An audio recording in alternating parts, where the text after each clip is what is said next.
This is Aj McGinty, and you're listening to Bears Beyond the Gate. Enjoy.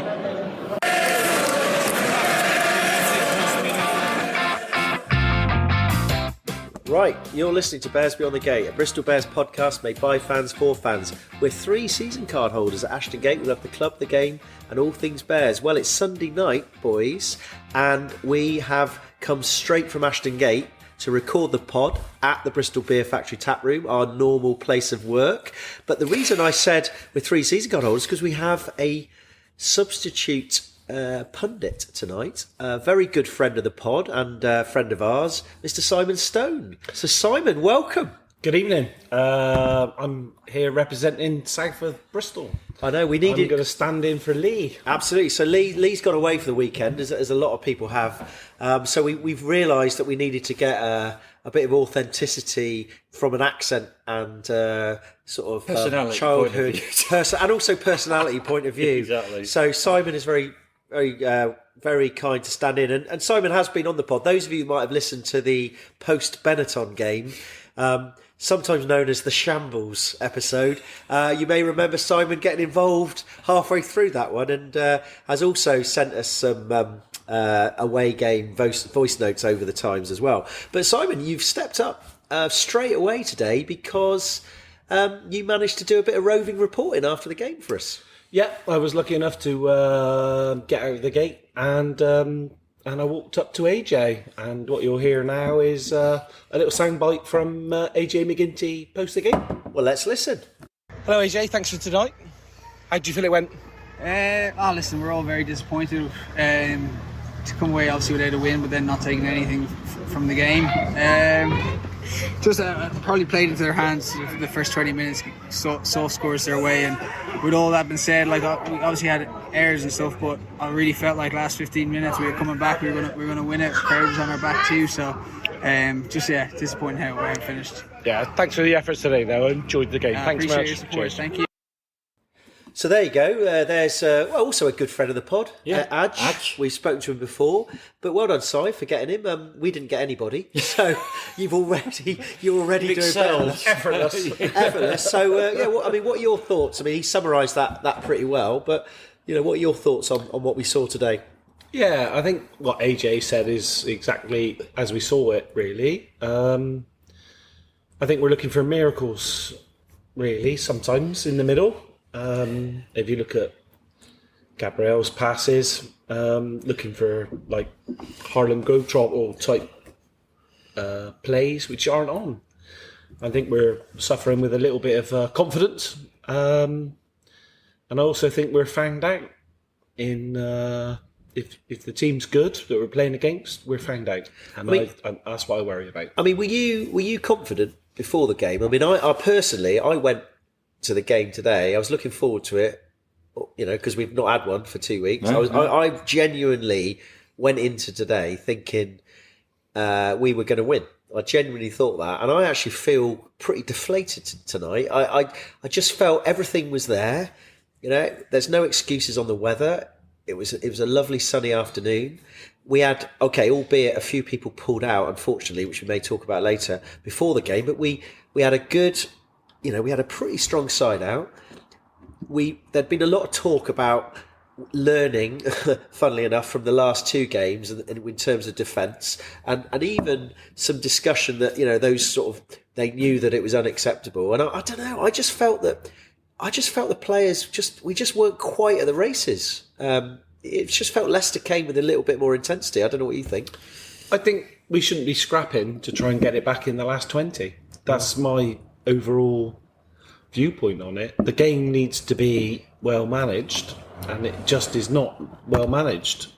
If you look at the first half, there were 3 or 4 opportunities where there was a safe opportunity and we didn't take the safe opportunity, and that's where we then leave ourselves exposed to chase the game, which causes us to be where we are. Well, some good points. I think we'll come back to those in a minute, but Miles, obviously you as a regular stalwart down the gate were there, sat next to me, and I mean, what was your general thoughts on the game? How are you feeling now after it? I think, like most fans, hugely disappointed.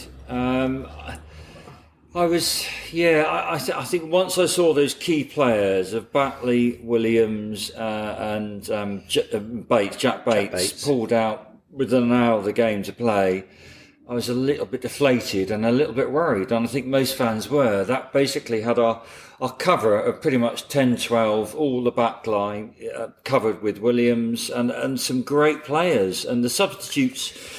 That's not, they came in and did an amazing job at the last minute, but those are key players on the bench that really, looking at the Leicester bench, they had some amazing international players coming on, Ben Youngs, and we had some great players, but nothing really of that calibre. So I was a little bit worried once I saw those players. I think Kieran Marmion might say that he's probably got a little bit more than. I mean, Ben Youngs, I'm going to see his blooming podcast live next Wednesday. But Marmion's not a winger. No, and that's an interesting point. And there was one point in the second half, jumping forward to the second half, where Marmion, they popped it out to him, and it was right in front of us in the dolman, and I was like, he's got gas. He didn't quite have the gas. Quite got enough gas, and that is difficult. It's not his position, is it? It is, and you do sometimes. It is a question you ask: is like, why are we playing? We haven't got that many games, and we're playing a game, and we've got a scrum half on the wing. And this isn't the first time this season where we've had players in funny positions. Now, it's not their fault. They try their best. We've talked a lot about squad size and stuff like that, but it does raise a few questions in terms of why are some of these players pulling out last minute. Yeah. Now I have no idea, because it's 3 hours after the game finished, and I'd like to think it was a bit of an unfortunate coincidence. But Jack Bates, I think we missed him. We missed him on the wing. We did. And fair play to Diego Bailey, who I think is the sort of player he's been there or thereabouts for a long time, and he needs his chance. And I thought he played well today. But he's not strong enough. He got lifted up twice in front of me. That was very early on. He got lifted right off his feet. He smashed into Stewart, and then he got pushed back, didn't he? Yeah, it's and Diego needs games like this. He does he needs to play, and it's great that he's playing. But you're right. We haven't got. This is the problem. We haven't got that many games, and because there's only 10 teams. So some of these lads, it's a baptism of fire for them. My feeling from the game was that it was, it didn't feel like we played as a team. There's a lot of talk about our system, but to me it felt like a lot of the game there was a lot of individuals sort of panicking a little bit, and also we were kind of trying to rely on somebody to do something. There just seemed to be quite a lot of static passing. The structure just seemed to disappear. I don't know. It's really hard to sort of, be completely sure about this. That's my impression from the game. I don't know what you think. Yeah, I think from what I saw was like blocks of really intelligent playing, but there was also blocks where players were ad hoc and giving passes away that really weren't on, and they cost us. And that's where I think we're struggling on confidence. I think it's that Gloucester game, I think, hit us, and now confidence isn't there. And that's where we need to look at moving forward.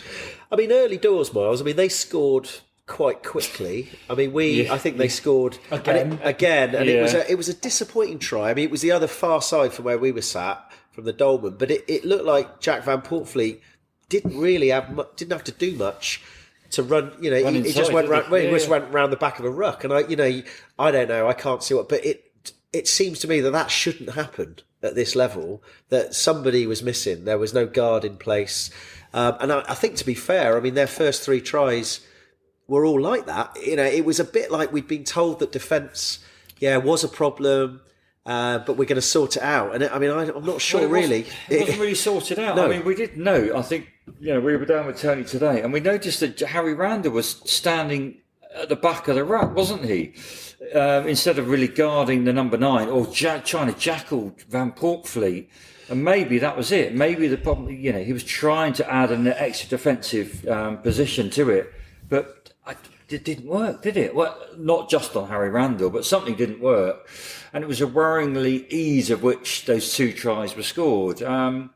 I think generally in the first half, I felt that Leicester really needed to step up and do much. Bristol sort of played into their hands. Defensively, Leicester were flat. That sort of sailed defensively flat, questionably offside, but we had no extra answers. Nothing else that we could do to sort of, penetrate their play. And I think that first half, it was just painful to watch. Oh, it's a good point you make about the Sale game, because I don't know what you think, Si. It felt a bit like that Sale game at Christmas. I mean, I know we scored. No, we did score. We scored some tries today, but yeah. But there were times when I just thought we were. Leicester clearly learned from the game at Welford Road, and they just had a kind of. They didn't commit that many people to the ruck. They got someone like Tommy Raffel, who's, he could do 3 men's work at the breakdown, and it just felt like we were doing that thing like we did against Sale. We were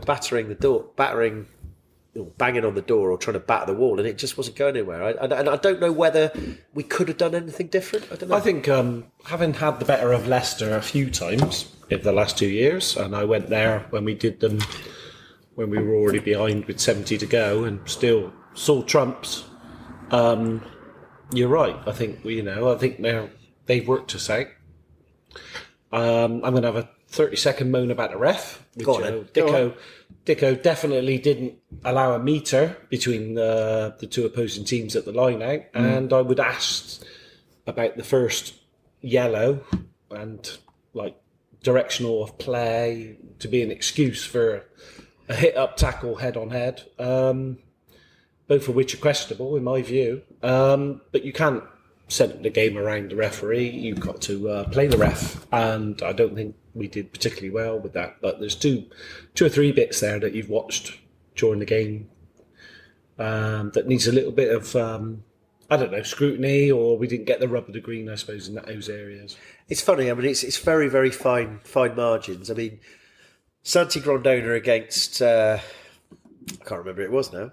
He got a red card. Gloucester against it was was against Chiefs, wasn't it? Got a red card, and it was deemed there was no mitigation in terms of step inside, and it in a way probably right, but today there was the mitigation, but I could probably see it both ways. There was a step inside, and that's why it was a yellow.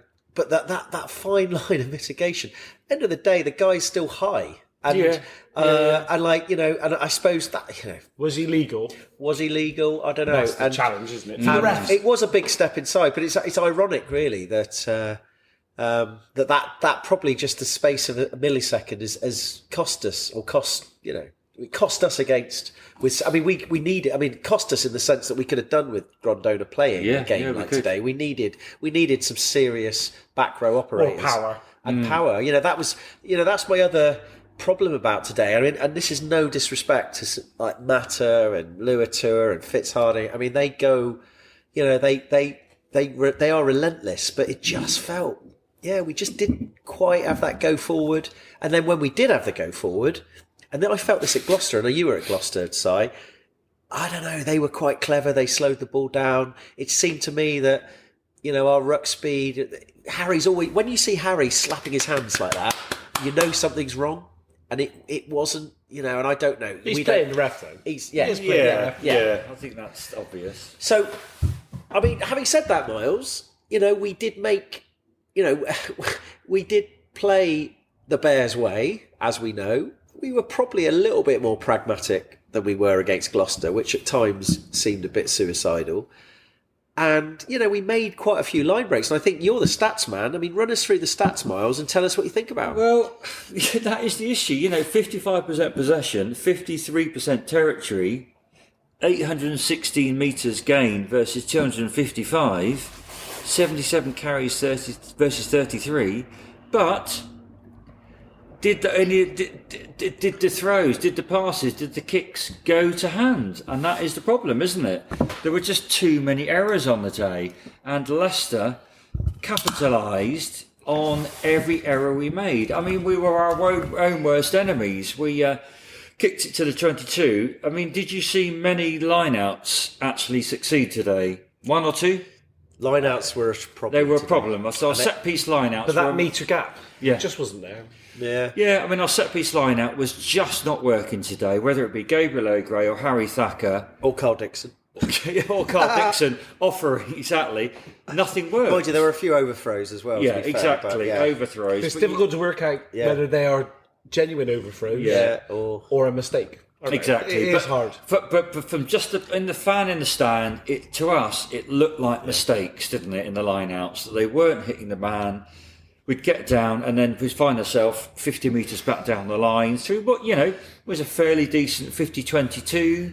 Leicester, they kicked when they had the opportunity. They saw the space and they got those 50-22s and played on it. We got up into their 22 and find ourselves back in our 22 again. So something just wasn't clicking, and the possession meant it was just completely irrelevant today. I mean, there was a period, and I did write this down during the game, in the second half side, where we had, I think there were 4 turnovers in a row. 3 of them when we'd made breaks into their 22.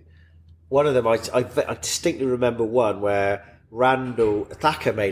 Harry Thacker made a great break. I could be wrong, but it looked to me like he needed to pop it. I think he had Gabs on the outside. Went inside, got tackled, and then they got a penalty. They got a holding on penalty, and I'm just thinking, how could that happen? How can that happen?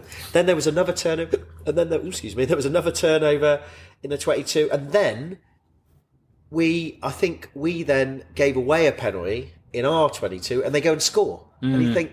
So, what's that? That to me is this is when stats are a complete waste of time. Yeah.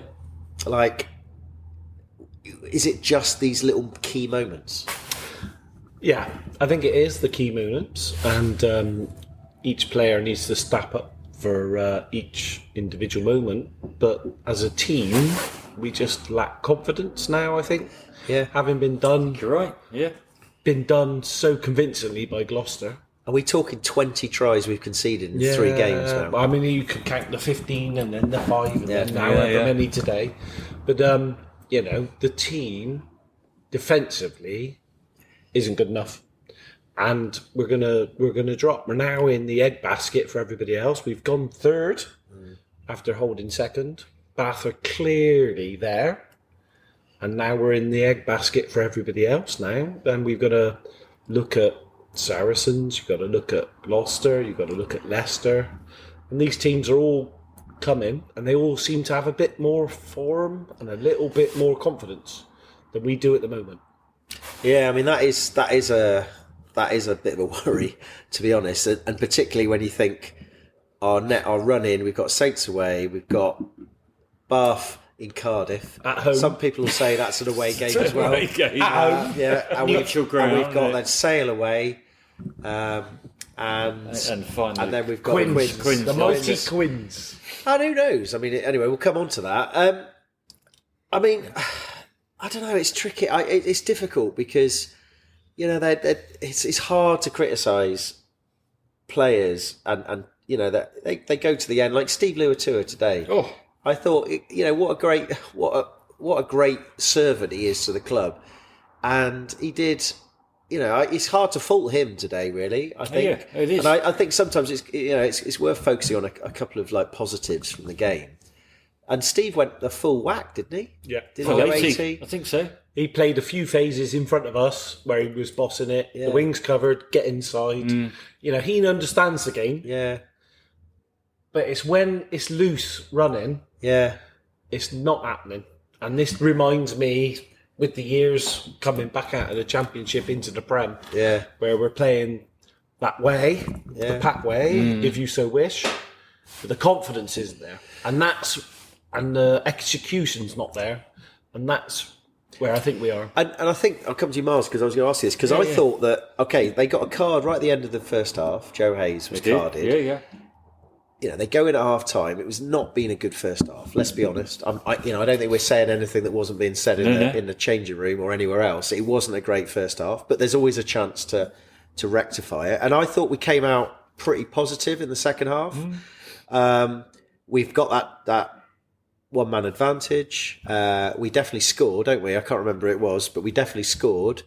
And and I thought, I genuinely, I remember texting my mate who was watching on telly saying, it's not been great. And his comment was, you look like you're getting back into it here.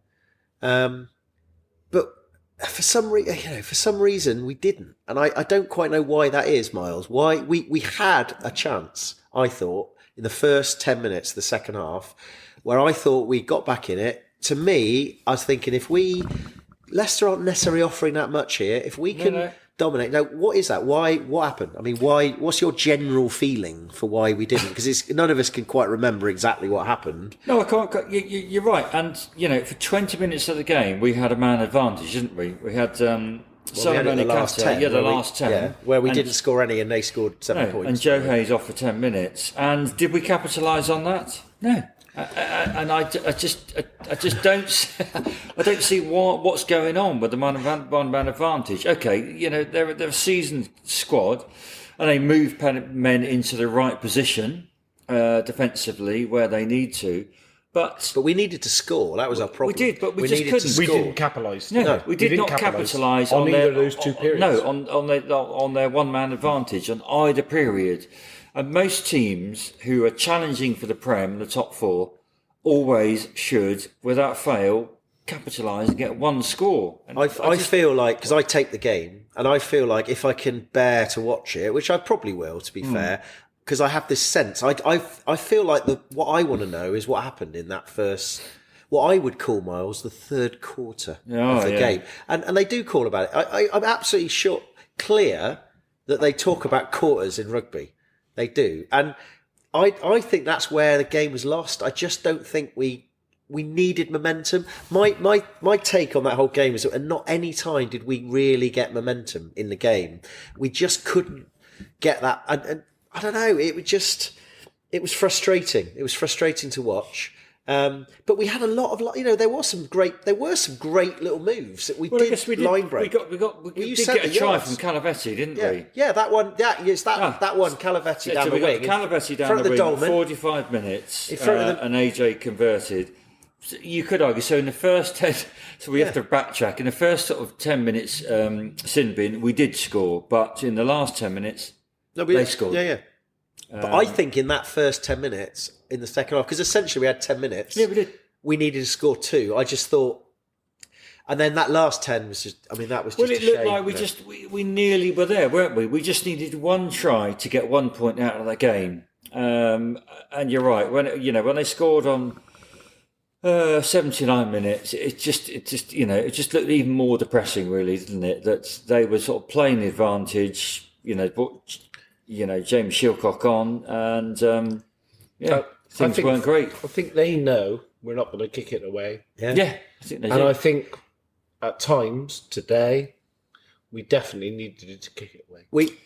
There was a couple of obvious. Now it's easy for us to see that, like up in the stands, but there was a couple of times where Grubber to the corner, even if it's the line out to them, they've still got to clear it. You could spoil the line out. There was one moment where I think we got the ball, we were running it out, and there was nobody at home because Stewart. It was quite early on. Stewart had come up, and there was nobody at home. There was a 50-22 on, and it just didn't come off. And I don't know whether it's because it might have been Rich Lane and his wrong foot or something.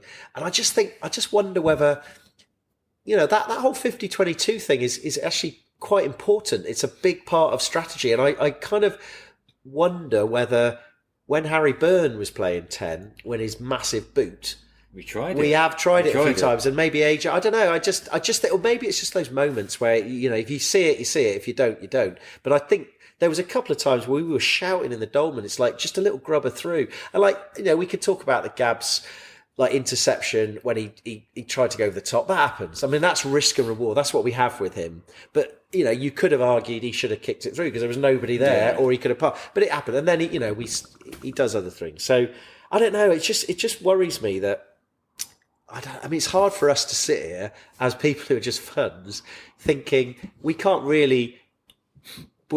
Are we really pointing out the obvious here? I don't know. What do you think, Si? Because maybe, I don't know. We're watching the game from quite high up. I don't know, because how far down are you? Quite high up where you are? I'm row 16. Row 16. We're row 28. Yeah, so you can. It's a lot easier to see the space when you're up. I think I just think teams know what we're going to do. Yeah, it felt like that. Yeah. It felt like they weren't that worried about they leaving. know if they press us, Yeah. that the mistakes are going to come. Yeah. But when there's clear line breaks, as there were tonight, the players have to not go expansive and just accept that they've made 20 years Yeah. and set it up. But that's not what's in their it's not in their genes. It's not in their gene. It's not the way that they've been asked to play. And then the other thing that we could mention, Miles, is that we've talked about this before in the past, is that it's great to have an expansive game plan, but you have to earn the right to do it. And unfortunately today, the set piece was, for whatever reason, we've kind of touched on the fact that there might have been some, the refs, the officiating was a little bit loose on the gap in the line out. And I mean, scrums, you never know what's going on. No. And sometimes it just felt today that when you don't have a solid set piece, that also means that you're starting to panic a little bit, or you're starting to try and make the most of the moments you have. You're on the back foot. There was a before lot you of start. scrap. Poor old Harry. I mean, we saw Harry Randall after the game, and he came out and his head was down. And I said, mate, well done. Keep your head up. Yeah, and he looked upset, and I think he was upset because he was quite a lot on the back foot, and then when he was on the front foot, it was I don't know. The ball wasn't. I thought he played quite well, Harry, today. Yeah, I thought he did. thought, He yeah. did. I thought He did what he needs to do. He as did a number everything 9, he didn't could do because Yeah. it's a nightmare. Scrum half. You look like $1 million when your ruck speed is fast and your players on the front foot, and it's hard to play well when you're struggling. But he did the old clappy, give me a penalty, ref. Yeah. Many times. Maybe that one And it didn't quite go work up, today, did it? and the ref wasn't going for Well, it. there's two ways to look at that. Either he was completely right, and there's some Leicester line on on the it, ball. or he's overdoing. You've got to play the ref. Yeah. The game is, even at all levels, and I've played all levels, you have got to play the ref. Yeah. And if he's not giving you it in the first 20 minutes, then that's it. You've got to let it go. But it's funny because early doors, I thought Dicko gave us a few penalties. I thought because he gave a very early offside in the first half. That's the only one, wasn't early it? offside to them. But this is the thing. I thought it's quite easy to give an offside because we know Bears as well. Everybody's pushing that offside line. If a ref gives an early one, it kind of makes defences think a little bit, and then we always go on about it, but. Yeah. Anyway, we'll see. But as you say, it wasn't the ref that. It wasn't because of the ref. We lost. I will say, from where we sit, D33, we'll have a shout with a lino for offside, and I don't think They love it in D33, don't they? Yeah, That is D33 massive. I call it. It's like the Bristol Shed, isn't it? That's my little pod. Yeah. A little D33 massive. But it wasn't on today. No. So you got to play the ref. You have got to play the ref, and I don't think we played the ref well. No, today. that's fair enough. It's a fair call. I mean, bottom line is everything we're saying. The fundamental bottom line is that at a place that has been talked about trying to make it a fortress, we didn't get any points. And whatever reason that is, and whether it's ref or unlucky or key margins or fine margins or key moments. Ultimately, the only thing that matters is the fact that we weren't within 7 points of an away team, and they kind of won it quite comfortably. And I think that is a problem. That is disappointing. That's a massive problem at home. I mean, you're right, Pat. The problem is, I've got a bit bored of this fortress thing because, I guess... we got no more metaphors Not to come out. really, We've used really. the trebuchets. We've used the you've done the portcullis. I mean, we need it to be a fortress, so we never have to talk about it because we've got no more. absolutely. We've got no more historical references, Miles. Have Not we? really. And the issue is now that we've got only one more home game, I'll tell you what. which is, and which is the last Super Saturday game of the season. mighty against the Quins. mighty Quins Mighty are coming Quins. to town. Who's Oh, got yeah. a bloody history of being a bit noisy and good at our game. But, yeah, so really our away form, this season has been better. But I think even that is now questionable, isn't it? I do not know where Bristol Bears... That's my worry. where are we going to get the next win? You know what? I'll tell you where, because I've been listening to the Rest is History podcast over Easter holidays. Are fascinating. Who are the Resties podcast? The Rest is History, brilliant podcast. So they've had this whole series about 1066, which is obviously one of the. I'm going on a massive tangent here, but one of the. You know, we all know 1066 is the one date that everybody knows. Yeah, and it's William the Conqueror, Normans. Yeah. Beating King Harold. We know. Arrow in the eye. Most of our listeners will know. But when you actually get into this, the 10-part series, the Normans were mental. And the Normans were the ones that they basically invented like the cavalry, but they also invented the castle. The Norman castles, the Motte and Bailey. And this whole thing about you set up this whole kind of defensive fortress system, and then you work from it. Yeah. You have your, and I think that Pat needs to start listening to the Rest of History. Podcast. And we could translate William the Conqueror. I always thought William the Conqueror was a bit of a joke figure, but I realised now they were mental. They were like mercenaries, and they were relentless, but they had this kind of this fortress system that basically set up their attack. And like at the end of the day, and King Harold wasn't a joker. Yeah. Harold Godwin. At the Battle of Hastings, it wasn't. We always think, he was a hapless king, got an arrow in the eye. But no, the Normans were. So I think get on to a bit of. We need to look at a bit of Norman history. The Normans weren't just French. They went everywhere. They went all through Europe, rampaging. And I think we need to get back to that like Motte and Bailey sort of situation. And I'm not quite sure how that is factored on a rugby pitch, but I think it involves a break, like having a few more people at the breakdown. Yeah, and maybe juggling. Anyway, so you're going to come back, are you? We've gone on a bit of a tangent. I feel like we've exhausted. exhausted. One more game to build this. No, I'm talking about next season. Okay. We need a Motte and Bailey sort of defensive system. So maybe I'll send Jordan Crane the link to the Rest is History and say, right, what we need is a Motte and Bailey, the Norman folk. I don't want it to be over this year. I don't want it to be over this year. No. I agree. But today could set the scene. Sorry, you're not your ebullient self that I've seen you. Maybe that's because you haven't had so many Thatchers, because we told you to calm it down a bit for today. But I think today sets the scene. It does a bit. I'm worried. Northampton away, that's going to be a toughie. Bath, and Toughie yes, they've got Cardiff. some European rugby to play, And they're miles ahead. So they could. They've got a home game, semi-guaranteed. It might not be a big day out for them. No. Our game. But then, we've got Sail Away, which is it's tough. I did it last year. There. I did it last year, and we beat them. You're on telly with your big flag. I was there, yeah. And then obviously the mighty Quins at home. But I think that 5-point advantage we had now is gone. So we're now in the mix with everybody else. We are in the mix. And I don't think we're Saracens. No. I don't believe that. And and I worry. I want us to be there. You're right. I'm worried that we have suddenly, no disrespect, we've cocked up the games, not that were handed on a plate to us, but the games that we thought as fans that we should have done a lot better. I mean, did we think we were going to go to Gloucester and get our pants pulled down and spanked that I mean, badly? we thought it was. Let's be honest. The way they played, I thought it was going to be a tough game. Okay. But I didn't see that first 20 minutes. No, I didn't expect that. And did we really see that result today?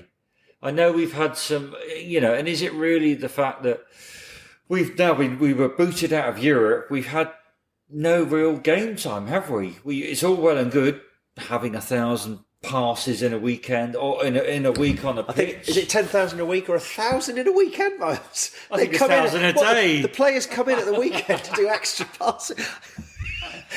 Actually, I think someone out there is going, no, it's a 10,000 touches of the ball. But anyway, so I think the point you're trying to make is, did we? We did not see the last two results being in quite the way they happened, and it is extremely worrying now. And you're right. I don't think. I hate to say this. Three of us probably hate to say this. I don't think we've now got it in us to turn it around in the tough games that we've got. I think there are people out there that. There are some people out there that need me to say we can do this. You're right. Say Now, it. the only thing I say about sport, Miles, is that there's always another game, and like Not many left, though, are there? at least Pete? we've Not got. many left. The thing is, we lost against Gloucester. We then didn't have a game for 2 weeks. Yeah, you're We've right. now got at least another game. Now, I don't know. Ironically, a short amount of time. Don't think about it too much.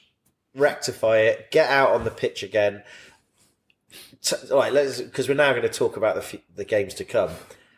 Saints away is tough. Like anyone, but Saints are in 8. You know, their league form is not that good. No. And they've got a big game against Leinster. Now I know people will say, "Hang on, they put a very weak team out against Newcastle, still got 5 points." I don't know their strategy. I think they need some of their players to get game time for Leinster. But the question is, are those players going to really give it 100%? I feel like we've got a chance at Saints. Simon, you're scrunching your eyes up. Come back at me. I think we played Gloucester. We lost it dismally. Yeah. It was dismal. It was it dismal. was. And then we had a week off. And everybody else had a European game. They did. And what we've done is today. And so, what blanket is there? What comfort blanket have you got moving forward? I'm not upset. I want us to win. I want us to win the league. But ultimately, we've had a week off. So players can have rest, recuperation, put a plan in place, and that's what we get today. My worry. That's my worry. And, we got the big day out against Bath, but it won't be their big day out because the week before they'll have played in Europe. Yeah. So they're already there, home. They're already going to get home qualification. So it's not going to be their big day out. So therefore, by definition, Miles, could be saying that it could be our big day out then. Well, Like we could win that. Well, I mean, we are the only team to have beaten Bath this season in the league at the Rec. Yeah. But, there's been many a game between that point, and Bath are in the ascendancy. We seem to be They're in Europe. They're miles ahead. granted. Do they? I don't know. I'm talking myself around here that Yeah, we could win you're 2 out of talking- 3. you're I talking think we'll yourself lose in- to Sale. I think we'll lose to Sale away. I'm now Yeah, saying. I'm now saying we could beat Saints away and we could beat Bath in the Principality, or the Millennium, as I like to call it. Like you, I'm just saying this because there will be some people out there who are You're saying thinking that's never going to happen. Pete's talking sense here. Yes, I get where you're coming from. Listen, it's because you're right. It's Bristol's element. big day out. It's our big day out, not And, their big day out. You we've- said it, sorry. You're the Yeah. one who made me think that because you said it's not their We've big got day to put out. out our big day out squad. Do Bath need to bother? They won't. No, because they don't need. So therefore, need to. we will need 5 points. We could. Bath are qualified now. Yeah. Unless something odd really happens, they have qualified to home. Yeah. Home playoff. semi, whatever. They can have home Home semi. playoff. Yeah. Yeah, they're there. And But- we're now third, which is away berth. We don't want away berth. Well, I do. Well, I we don't know. just- well, I don't we know. haven't got a normal conquest strategy in place yet. Talking We haven't got the Mott and Bailey. Ashton the fortress. Yeah. Well, I'm just trying to be positive. boys. Yeah, no, and it's good to be positive, and I want us to see us there. I think But the I don't best think we the- could is 2 out of 3 in the next 3 games. It was the absolute best. It's the minimum requirement. Yeah, it is It's the- not the that is best. the minimum. No, that's the minimum requirement. I think you're right. To get in the top 4, there's fancy- not everything else is You know what? unacceptable. For no apparent reason apart from those bits of evidence I've said about Saints, I think Saints will have a reasonably strong team, but they won't be 100% at it. I think we can mug them. We've done it before. I reckon it could. You remember we could do a Madigan last minute, or it was Bedlow last minute penalty to win. I tell you what, we didn't get many penalties today, did we? No. Do you remember? Actually, that's just reminded me. Because We the didn't get question many is penalties where today. you're right. So let's look. By next weekend, we could have. Let's flip and hope we have the 3 players or 4 players that pulled out last minute today. I think without that we would struggle. I think it's important to notice that Northampton won by a point away at Newcastle. Yeah. So they are doable. I remember last season when we played them, and they had quite a good side, and they still have that side. Yeah. The thing is, rugby's so weird. Like today, we were bemoaning that we just couldn't get any momentum. Yeah. But when we do get momentum, pressure causes amazing things on teams. And I think we just, I am like, no, don't get me wrong. I'm actually quite deflated today. I feel a bit disappointed partly because we just don't get to see that much rugby on a regular basis. And so when it does come, it's disappointing when it doesn't turn out the way. But nobody's got a right to win any game, And Leicester fans will be cock a hoop on the way back. Of course. But I don't know. I just think, it's a topsy turvy league, and we've had the positive narrative of this is that we've reached a bit of a trough here, and it could be that we are at the trough, the bottom, the nadir, and I'd like to think there is nothing below our nadir, but there could be, and I don't know. Maybe we could. I mean, we always talk about Bristol roller coaster, and it just feel like we've gone back to the Bristol roller coaster, but we're down in the bottom in the dip. But we've got to go up at some point. Right. Talking about the weekend, because the run-in is kind of important. Si, you wanted to say a couple of things about the games that we don't normally talk about the games, but there was a couple of things you wanted to mention about the games that have happened this weekend, which fixtures didn't really go our way. Like everybody, as we know, fundamentally has now kind of got Saracens, Sale, formed teams. But you wanted to say something about Newcastle, didn't you? Yeah, I mean, I've got some friends up in Newcastle, which will always give me the heads up. And, whilst they lost 34-35 against Northampton Saints, which you've mentioned already, we've obviously signed Max Pepper. Yeah. Is he the brother of the Guy Pepper at Bath? I think he is. Isn't he? The rumour is the Pepper Boys. I can't say. No, I think he is. I can't say that. Talk Pepper and all that. I'm not going to go down that road. It's the with Pepper you. Pots. That's what they are. But I will say he's a utility back. Yeah. So he can play 10. Yeah. And then anywhere outside of that. Yeah. And when he had a little breakaway the weekend, he was on it. He had gas. And he stripped the Northampton Saints back and scored. So did he have more gas than Gaston? He had more gas than anybody else from Northampton Saints. Anyway, so that was good. And the other thing I would like to say is my mate who passed away sadly last year, Graham. I'd just like to say he was on the screen, but only for like 10 seconds today. Yeah. And I'd just like to give a little nod to him for his daughters and his wife. 100%. Absolutely. And if the Bears Beyond the Gate give it a little 10 seconds on this pod, that'd be great. Thanks, mate. No, that's absolutely fine. And I mean, that's kind of cut away all our kind of ups and downs about the game. I mean, that's what it's all about as well, isn't it? It's just a game of rugby. And so I'm glad that you've had the chance to say that. No, thanks for letting me. No, that's absolutely fine.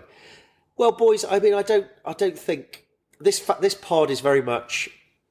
We're trying to replicate what people feel quite soon after a game. And sometimes we do have a little bit of time to think about it and watch the highlights. But this is genuinely one of those pods where we haven't had that much time. So we're talking about our slight memories, but also our emotions and our reactions to it. And I think that's why we do this, because I think we bumped into a guy. I wanted to give him a shout out, actually. Martin. Listens to the pod. He recognised us somewhere, some deep dark part of the internet. He saw us, and he said he likes it because of this very reason, that he likes to listen quite quickly after the game, like on a Monday, when we do try and get this out on a Monday, just to kind of hear what other people who were there sort of think about it. And so I think I wanted to give him a shout out, because I was feeling a bit jaded after that game, thinking, God, I've got to do the pod.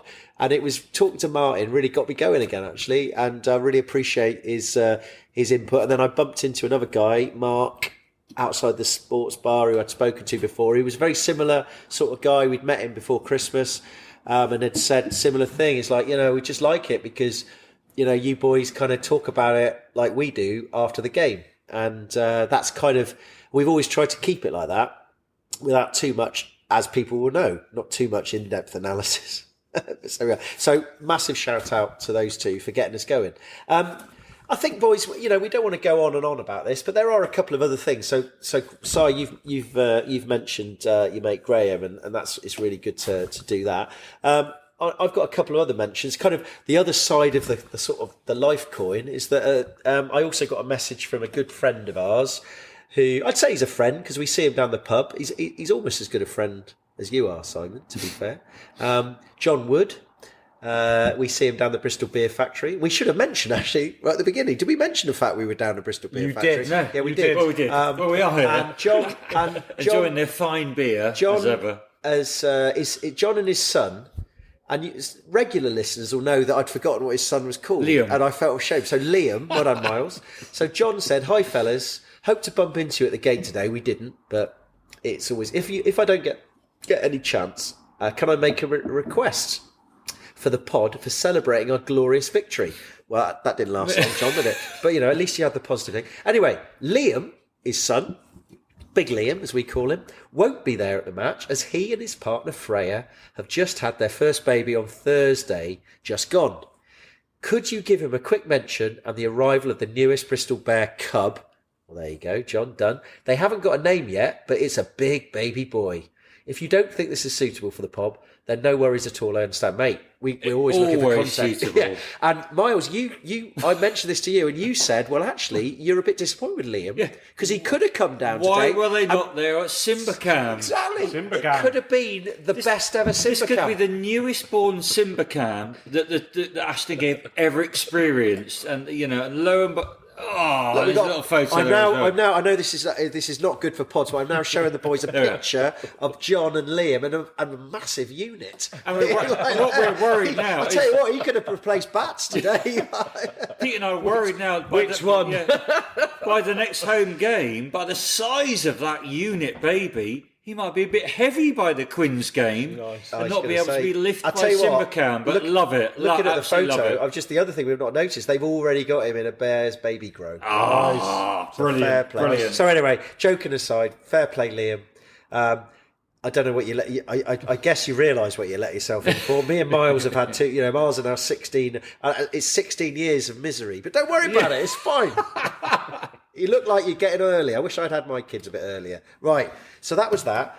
Was there anything else? There was a couple of other things. Oh, another thing is, some of you might have seen on the socials that Dave Atwood was still running his 10%. He's still there. Discount. He's still there. We chatted to Dave Atwood after the game, didn't we? And you have to go up and He's say... still there in his chinos. We saw him. I listen to Bears Beyond the Gate and I wear a dry robe, but you're supposed to have your fingers crossed behind your back when you say that, and then you get your discount. Anyway, we went over to Dave, had a quick chat with Dave. He was looking very casual on his... he's a big unit as well. He is. He only just fits in his horse box. And anyway, we were chatting away. I always like to ask Dave... It's actually quite interesting to get a proper, player's viewpoint. Yeah. And I've got to say, he pretty much agreed with what we were saying tonight.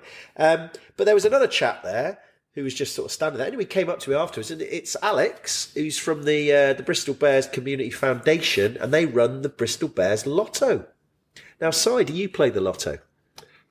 Not Bristol Bears Lotto. But you play other Lotto. You play the Euro other Lotto. Do you? Lottos. Yeah. But anyway, I said that I'd said to Alex I'd give it a big shout out. So this is all proceeds go directly to the Bristol Bears Community Foundation. Play for just £10 a month to double your chances of winning. £10,000 jackpot prize, monthly prize fund of £1,600 or £1,600. Another way of saying it. Signed Bristol Bears merchandise. Bears High Performance Centre Tour. Something we've never had, Miles. Yeah, You've always been. It's always wound you up, isn't it? That we've never been invited for a tour there. Yeah, maybe next season. Maybe Any season. Maybe because any bloody season, please. I would like to say, I said to Alex, and he was a really nice guy, and I said that I would mention it because it is for a good cause. The Bristol Bears Community Foundation obviously is a good cause. And I'm just trying to see if there's anything else. There was like a bar, it was like a QR code to scan. That's obviously we can't do that. That's no good. That's no good. So I imagine if you just Google, it is visityourlottery.org/bears. There you go. So Fair play. Literally. Have a go. Try and win. If you get a tour, you invite us along. Yeah. So, is there anything else we need to talk about, boys? This has been a pretty snappy really. pod. I don't know, Simon, have you enjoyed yourself? Yeah, I've enjoyed myself. I'd like to do two things. Go for it. Oh, SGS Filton. Yep. yeah. I've been invited off to Japan. They were shaking the buckets today at the ground. Yep. So they're going to do under 18s tour representing England. And I'm pretty sure, nice. and I like I'm that. sure, because I'm sure they listen to the pod, but I'm pretty sure Jack Bates, Diego Bailey, Come through and that probably channel. Yeah. George Klosker have Yeah. come through SGS. They have. And then a personal one-on-one for my mate Josh, who's been invited to attend South Gloucester's academy for rugby. So he's got your a mate? trial. He's got a trial.